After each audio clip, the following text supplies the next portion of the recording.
کراچی سمندر کے کنارے ویلنگ ویز بن رہا ہے، ہاکس بے، اور شروع میں ہم نے 2 مہینے پہلے لیبر بھیجی، اپنا اسلام آباد کا ہاسپٹل جو مکمل کیا تو اس کے 10 بندے بھیجے کہ ذرا جاگ لگا دیں، وہاں جا کے کام اچھا شروع کر دیں، اور وہاں سے 10 بندے بھیجے جنہوں نے مختلف ذمہ داریاں پوری کرنی تھی۔ وہاں جب وہ پہنچے تو ان کے لیے کھانے پینے کا بندوبست تھا، لیکن وہ بالکل مہمان بن گئے، یعنی 9 to 5 کام کر کے نا، تو وہ اپنے جو برتن ہیں نا، جو گئے تھے کراچی سے اسلام آباد سے بندے جو گئے تھے، اپنے کام کرنے کے لیے بھی وہ تیار نہیں تھے، اپنے برتن دھونے کے لیے، اپنا کھانا چائے بنانے کے لیے بھی تیار نہیں تھے، اور وہاں کے عملے کو کہہ رہے تھے کہ یہ سب کام تم کرو۔ تو بڑا مسئلہ ہو گیا۔ میں نے کہا یہ مسئلے کو تو حل کرنا ہے۔ اب سمندر کے کنارے ہمارا جو کراچی ویلنگ ویز ہے وہ فیز 2 ڈیفنس میں ہے، اور وہاں سے لوگ جا کے ان کی خدمت کر رہے ہیں، تو اینک کم تے اپنا کر لین کروں۔ تو ایک دن میں گیا اور جا کے تو میں نے جب صورتحال دیکھی تو میں نے کہا اچھا جی آج دوپہر کا کھانا میں بناؤں گا۔ تو سب تو پہلے ان کو بڑا حیرت ہوئی کہ دوپہر کا کھانا میں بناؤں گا، تو میں نے ان کو چکن قورمہ بنا کے بہت اچھا کھلایا، پھر سب نے کھا لیا، تو میں نے کہا اب ہم سب مل کے برتن دھوئیں گے۔ تو میں نے ان کے ساتھ برتن دھوئے، تو برتن دھونے سے مجھے وہ منع کریں۔ میں نے کہا کہ یا تے میں دھون دیو یا پھر تسی تو کہتے ہیں کہ ہم دھو دیا کریں گے، ہم آپ کی بات کا مطلب جو ہے وہ سمجھ گئے۔ تو میں نے کہا کہ دیکھیں مجھے اتنی خوشی ہوئی ہے کہ آپ کی خدمت کر کے کہ آپ کو میں نے چکن قورمہ بنا کے کھلایا، اور مجھے برتن صاف کرنے میں میری بالکل شان میں کوئی کمی نہیں آتی ہے۔ اس دن سے اب 1.5 مہینہ ہو گیا، آرام نال اپنے برتن دھو دینے، اپنے کام کر دینے۔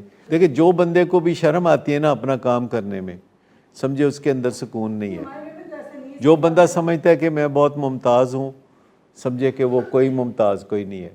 جو بندہ ممتاز ہے نا، میں آپ کو بتاؤں کہ وہ ڈاؤن ٹو ارتھ ہے، کیونکہ جس میں آخر کار ہم نے سب کو جانا ہے وہ زمین کا سینہ ہے جو چاک ہوتا رہتا ہے، اور انسان اس میں جاتے رہتے ہیں۔ تو بندے کو پتہ ہونا چاہیے کہ دس از می، ڈاؤن ٹو ارتھ ہونا۔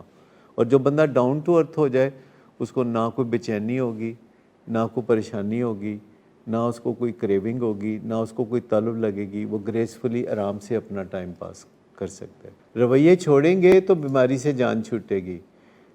کئی دفعہ نشے کی بیماری کے علاج کے طور پر لوگ پوچھتے ہیں کہ ہم کیا کریں، تو اس کا جواب دیتے ہیں ڈاکٹر صاحبان کہ ڈو دی اپوزٹ۔ ایک ہوتا ہے نا ڈو اٹ، تو ایک ہوتا ہے ان ڈو اٹ۔ تو ان کی پتہ نہیں کیوں نظر اس کتاب پہ پڑی کہ جس کتاب کے اندر، وہ خاصی موٹی کتاب ہے اور وہ تمام پرائمری کرونک پروگریسو بیماریوں کے بارے میں ہے، جس میں ایڈکشن بھی شامل ہے، کہ اس کو انڈو کیسے کرتے ہیں۔ انڈو کرنے کے لیے بہت سمپل سا طریقہ ہے کہ اپنے جو بھی سابقہ رویے ہیں ان کو بدل ڈالو، جو پہلے کرتے تھے وہ نہ کرو، کچھ اور نیا کرو۔ یعنی تھوڑا ذہن استعمال کر لو کہ پہلے تو آپ سانس بھی لیتے ہیں تو آپ سانس نہ لیں، یہ مطلب نہیں ہے کہنے کا، لیکن اگر پہلے آپ جو کچھ بھی کرتے ہیں اگر ان طرز عمل کو، ان رویوں کو بدل کے کوئی نئے رویے ڈال دیں بیچ میں، تو اس سے نشہ چھوڑنے میں بہت مدد ملتی ہے۔ اگر آپ وہی کرنا چاہتے ہیں کہ جی میں وہی کرتا رہنا چاہتا ہوں اور نشہ بھی چھوڑنا چاہتا ہوں، شاید چند دن کے لیے آپ چھوڑ لیں، لیکن آسان سا رستہ میں بتاؤں، وہ ہے نارمل ہونے کا رستہ، انڈو کرنے کا رستہ، جس میں ہے کہ کوئی آپ کو نہیں کہتا کہ بہت ممتاز ہو جائیں، بڑے کسی اونچے درخت کی شاخ پہ لٹک جائیں۔